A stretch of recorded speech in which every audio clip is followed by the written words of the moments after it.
సమావేశాలలో భాగంగా గవర్నర్ ప్రసంగానికి శాసనమండలిలో ధన్యవాదాలు తెలిపే క్రమంలో మంత్రి నారా లోకేష్ మాట్లాడుతూ మాజీ సీఎం వైసీపీ అధినేత జగన్ పై సెటైర్లు వేశారు. 5 ఏళ్లు అధికారంలో ఉన్న జగన్ కేంద్రం మెడలు ఉంచి రాష్ట్రానికి ప్రత్యేక హోదా తెస్తానంటూ ఊదరగొట్టారని, చివరికి ఏమైందని ఎద్దేవా చేశారు. ఇక గవర్నర్ ప్రసంగంలో 4 లక్షల మందికి ఉద్యోగావకాశాలు కల్పించామని ముందే ఎలా చెబుతారంటూ విపక్ష నేత బొత్స సత్యనారాయణ ప్రశ్నించారు. దానికి మంత్రి లోకేష్ సమాధానమిస్తూ రాష్ట్రంలో కూటమి సర్కారు ఏర్పడిన తర్వాత రాష్ట్రానికి 13,000 కోట్ల రూపాయల పెట్టుబడులు తీసుకొచ్చామని తెలిపారు. పెట్టుబడులు పెట్టగానే ఉద్యోగాలొస్తాయని తాము చెప్పడం లేదన్న మంత్రి కొత్త ప్రాజెక్టుల వల్ల ఉపాధి అవకాశాలు పెరుగుతాయి అనడంలో తప్పేముందని పేర్కొన్నారు. పరిశ్రమలు వచ్చిన తర్వాత ఉద్యోగాలు పెరుగుతాయని చెప్పుకొచ్చారు.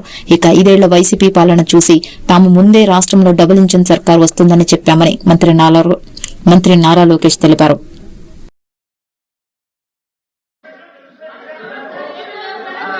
ఏమి లేకపోయినా కేసులు పెట్టమంటారా పెడతారు, ఏమి పెడతారు, ఏం కేసు పెట్టినా పెడతాం. చంద్రశేఖర్ రెడ్డి గారు ఛాన్స్ నాకు ఇచ్చారు సార్, స్పీకర్ చైర్మన్ గారు నాకు ఛాన్స్ ఇచ్చారు.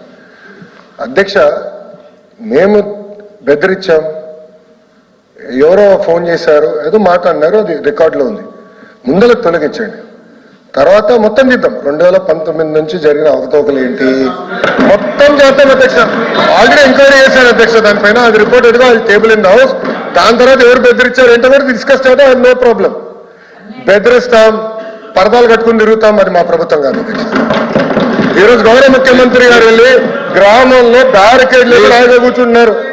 బెదిరించే అలవాటు మాకు లేదు, జడ్జిల్ని భయపరిచే అలవాటు మాకు లేదు, జడ్జిల భార్యల పైన మేము పోస్టులు పెట్టే అలవాటు మా ప్రభుత్వానికి లేదు అధ్యక్ష.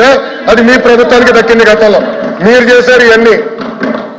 సిబిఐ ఎంక్వైరీ ఉంది, అన్ని బయటకు వస్తాయి, 100% వస్తుంది.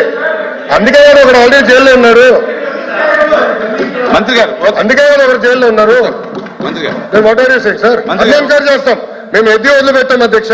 నేను ఆ రోజు చెప్పాను కదా, ఎవరైతే చట్టాన్ని ఉల్లంఘించి ప్రజల్ని మా కార్యకర్తలు ఇబ్బంది పెట్టారో వదిలే ప్రసక్తే ఉండదు. Wait and watch, mark my words, time date రాసుకోండి, mark my words, you wait and watch. పక్కతా అవుతుంది. ఈ మళ్ళీ చెప్తున్నాం, దయచేసి గౌరవ మంత్రి గారిని మళ్ళీ చెప్తున్నాం, మీరు ఏదైతే చట్ట ప్రకారం ఏం చేయదలుచుకున్నారో చేయండి, మాకేం అభ్యంతరం లేదు. ఎవరు ఇక్కడ బెదిరిపోయిన వాళ్ళు అదిరిపోయిన వాళ్ళు ఎవరు లేరు. ఎవరు తప్పు చేస్తే వాళ్ళు అనుభవిస్తారు. కానీ ఇక్కడ ఛాలెంజ్ ఏంటి, ఎంక్వైరీ అయ్యింది, సపరేట్ దానికి ఎంక్వైరీ అయ్యింది, మీకే ఎంక్వైరీ అయ్యింది, సపరేట్ దానికి ఎంక్వైరీ అయ్యింది. అధ్యక్ష, గౌరవ అధ్యక్ష, నమస్తే అధ్యక్ష.